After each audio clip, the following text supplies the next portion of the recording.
souvent des messages étonnants de Donald Trump qui utilise les réseaux sociaux comme aucun autre chef de gouvernement à ma connaissance dans le monde.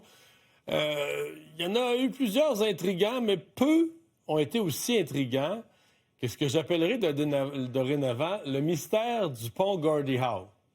Parce que Trump se lève un matin et il ne veut plus qu'un pont ouvre. Un pont qui a été construit, évidemment, entre le Canada et les États-Unis. Là, il était choqué contre le Canada. On comprenait ce bout-là, mais tu es choqué contre le Canada, tu mets des tarifs, OK, mais un pont qui a été construit, coûté des milliards, là, tu ne veux plus qu'il ouvre. Le pont Gordie Howe. Alors, petit bout par petit bout, 3-4 enquêtes journalistiques plus tard, on comprend peut-être un peu mieux exactement ce qui s'est passé. D'abord, retournons à la montée de lait initiale de Donald Trump. Comme d'habitude, elle se passe sur Truth Social, donc le 9 février dernier. Ça fait essentiellement 3 semaines. Message du matin sur Truth Social. Trump, carrément, le mot à mot, menace d'empêcher l'ouverture du nouveau pont.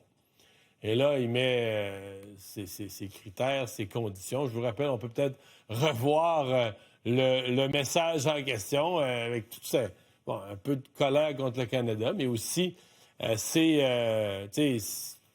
demandes à lui. Il voulait que les États-Unis deviennent en partie propriétaires du pont, etc. Et donc, on reçoit ça au Canada.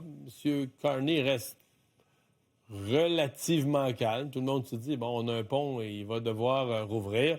Oui, donc j'allais vous dire tout à l'heure, rappel du message de Donald Trump.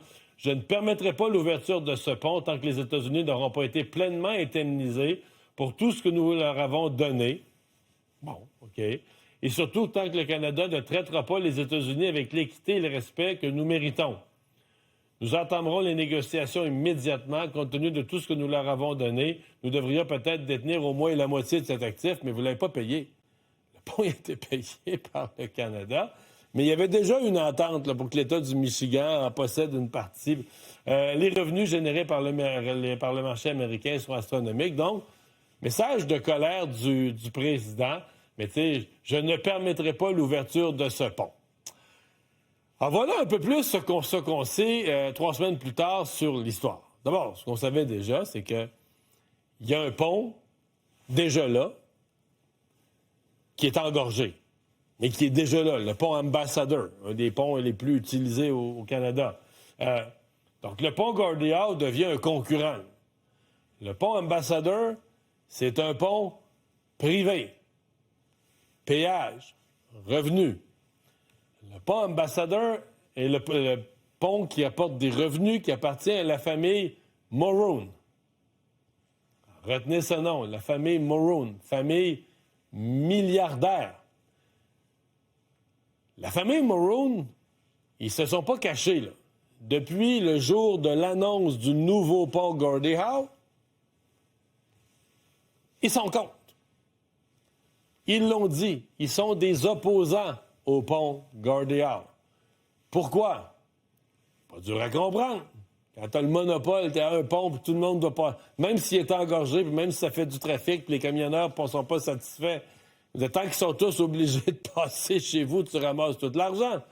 Partage du trafic égale partage des revenus. Donc, pour celui qui avait tout en perte de revenus, d'où leur opposition. Et je vous le disais, là, ils ne se sont pas cachés. Dès le départ, ils ont dit on est contre, on est opposé à ce pont-là. Mais ensuite, ils ont matérialisé leur opposition. Donc, du lobbying politique. On dépensé des gros sous pour du lobbying politique. Ils ont même eu recours aux tribunaux. Ils ont essayé de faire bloquer la construction, bloquer l'ouverture, retarder l'ouverture. D'ailleurs, ils ont réussi à retarder la construction du nouveau pont avec des procédures devant les tribunaux. On piloté avec des firmes de relations publiques des campagnes d'opinion pour essayer de revirer le monde contre le nouveau pont. Alors, la famille Mulroney, ils ont de l'influence, là. C'est pas une famille de millionnaires. C'est une famille milliardaire, des gens proches du Parti républicain. Bon, ça, c'est celui qui est le plus... Matthew Mulroney, qui est le gars actif présentement. Là. La génération d'avant a pris sa retraite, quoi qu'ils sont encore dans le décor, dans certains cas, et encore riches.